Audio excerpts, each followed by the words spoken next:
इस वीडियो में हम जानेंगे पीईपी दवाई के बाद, पीईपी दवाई के दौरान और पीईपी दवाई से पहले आपको कौन कौन सी रिपोर्ट्स कराने की आवश्यकता होती है। यदि आपका कोई अनप्रोटेक्टेड सेक्सुअल एक्टिविटी हुआ है, वह चाहे मसाज पार्लर्स में हो या कोई सेक्स वर्कर के साथ हो या किसी अनजान व्यक्ति के साथ हो, और आप एचआईवी से डरे हुए हो और उसको रोकना चाहते हो और उसको रोकने के लिए पीईपी यानी कि पोस्ट एक्सपोजर प्रोफाइलैक्सिस दवाई का इस्तेमाल करना चाहते हो, तो आपको यह भी जानना होगा कि इस दवाई के साथ में आपको किन किन किस्म का टेस्ट कराने की ज़रूरत होती है। सबसे पहले, यदि आपको पीईपी दवाई चालू करना है तो आपकी बॉडी को फिटनेस को चेक करने के लिए और अभी ये पीईपी से पहले आपका एचआईवी का स्टेटस क्या है वो जानने के लिए कुछ टेस्ट कराने होते हैं। आपकी फिटनेस को चेक करने के लिए किडनी के फिटनेस के लिए serum creatinine and urine routine micro का रिपोर्ट्स कराना है।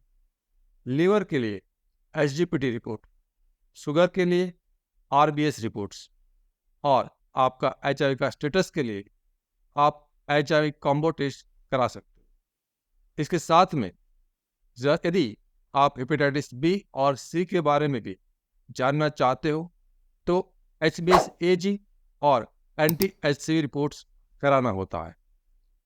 यह रिपोर्ट्स आप पीईपी दवाई से साथ में या तो उससे पहले भी करा सकते हो। जब आपकी पीईपी दवाई के 15 दिन हो जाए तब आपके दवाई के कारण किडनी, लीवर और शुगर में कोई बदलाव तो नहीं हो रहा, वह चेक करने के लिए serum creatinine and urine routine micro, SGPT and RBS का रिपोर्ट्स कराना होता है। जब आपकी पीईपी की दवाई खत्म हो जाती है तब आपको एक्सपोजर के दिन से गिनती करना है और एक्सपोजर से 45 डेज हो जाए तब आपको एचआईवी कॉम्बो टेस्ट करना है। और आमतौर पर जो लोग पीईपी नहीं खाते हैं उसके लिए 45 डेज वाला एचआईवी कॉम्बो टेस्ट फाइनल यानी कि कंक्लूसिव माना जाता है। लेकिन जो लोग पीईपी खाते हैं उसके लिए गाइडलाइन में एक बार और रिपोर्ट्स कराने के लिए बोला गया है। तो जब आपका एक्सपोजर से 90 दिन हो जाए तब आपको एचआईवी कॉम्बो टेस्ट कराना है। ये 90 दिन वाला कॉम्बो टेस्ट आपका फाइनल होगा, कंक्लूसिव होगा। उसके बाद आपको और कोई टेस्ट कराने की आवश्यकता नहीं है। और एचआईवी के साथ में आप चाहो तो HbsAg हेपेटाइटिस बी के लिए, एंटी HCV हेपेटाइटिस सी के लिए और वीडियनल टेस्ट सिफिलिस के लिए भी करा सकते हो। इसके अलावा आपको और कोई टेस्ट कराने की आवश्यकता नहीं है और यही टेस्ट फाइनल माना जाएगा, कंक्लूसिव माना जाएगा।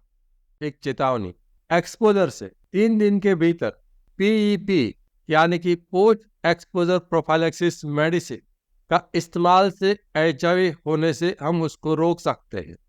लेकिन एक्सपोजर से 3 दिन के बाद किसी भी किस्म की दवाई, आयुर्वेदिक हो, एलोपैथी हो, एआरटी मेडिसिन हो, होम्योपैथिक मेडिसिन हो, जीन थेरापी हो या अन्य किसी किस्म की मेडिसिन या हर्बल दवाई हो, उससे एचआईवी को नहीं रोका जा सकता। और HIV window period treatment, HIV window period medicine और विंडो पीरियड ट्रीटमेंट, ऐसा कोई शब्द दुनिया की किसी भी किस्म की किताब में नहीं है, किसी किस्म की गाइडलाइन में भी नहीं है। तो इस किस्म का किसी दवाई का प्रयोग ना करें और अपने आप को स्वास्थ्य और पैसे के रूप में होने वाले नुकसान से बचें। हमारा मिशन है एचआईवी एक्सपोजर से जुड़ा हुआ आपका डर और दर्द को दूर करना, और हमारा विजन है एचआईवी के बारे में आसान भाषा में आपको सच्ची और सही जानकारी देना। मैं HIV AIDS specialist doctor Ketan Ranpariya पिछले 17 सालों में 12,000 से भी अधिक पेशेंट का कंसल्टेशन कर चुका हूं। यह चैनल एचआईवी के एक्सपर्ट डॉक्टर द्वारा संचालित है और यहाँ पर जानकारी विज्ञान के आधार पर दी जाती है, लेकिन याद रखिए, समय के साथ विज्ञान बदल सकता है। यहाँ पर कही गई बातें एक आम जानकारी के लिए है। कभी भी किसी भी किस्म की जानकारी को अपने जीवन में लागू करने से पहले HIV एड्स स्पेशलिस्ट डॉक्टर से व्यक्तिगत रूप से राय लेना अत्यंत आवश्यक है। HIV के सिम्टम्स के बारे में अधिक जानकारी के लिए लेफ्ट साइड के प्लेलिस्ट पर क्लिक करें और HIV के टेस्टिंग के बारे में अधिक जानकारी के लिए राइट साइड के प्लेलिस्ट पर क्लिक करें। Thank you.